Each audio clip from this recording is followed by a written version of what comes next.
இல்லை, முதல்ல தலைமை நிலைய செயலாளர், அடுத்து முதன்மை செயலர், இப்போ நாடாளுமன்ற உறுப்பினர், இப்படின்னு எல்லாமே வைகோவின் வாரிசுக்கு தான் வருது. ஏன்னா மதிமுக மேலே வைக்கக்கூடிய விமர்சனம் என்ன அப்படின்னா, வாரிசு அரசியலுக்கு எதிராக, குடும்ப அரசியலுக்கு எதிராக தான் மதிமுக தோன்றுனுச்சு. இப்போ அந்த கட்சியில் மறுபடியும் அதே நிலைமை வருது. அதுக்கு தான் நாங்கள் சொல்லுவோம், இது குடும்ப அரசியல் கிடையாது, அந்த தேவை ஏற்பட்டது.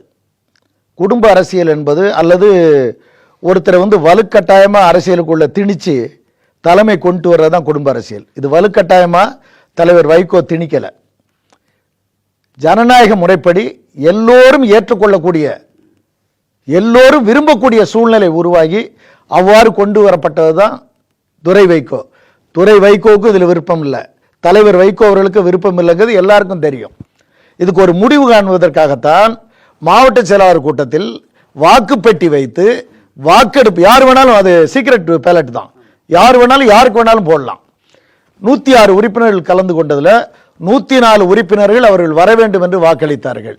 அந்த அடிப்படையில் தான் அவர் ஒரு நியமன போஸ்டில் நிறுத்துச்சு. அப்புறம் அவருடைய பங்களிப்பு இயக்கத்திற்கு கூடுதலாக தேவைப்படுகிற நிலை உருவாகிவிட்டது. கட்சி நடத்துவதற்கு, கட்சியை கொண்டு செலுத்துவதற்கு அவருடைய பங்களிப்பு அவசியம் என்கிற நிலை ஏற்பட்டு விட்டது.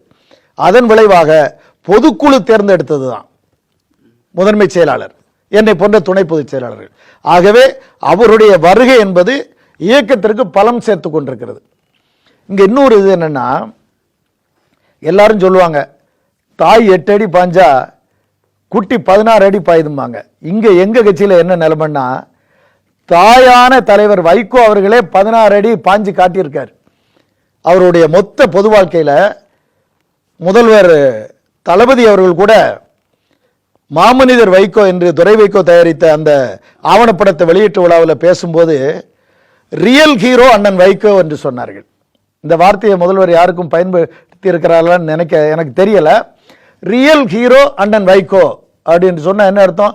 உண்மையான தமிழ்நாட்டு அரசியலின் கதாநாயகன். மறுநாள் முரசொலி பேப்பர்ல 8 காலம் முதல் பக்கத்தில் அது வந்துச்சு.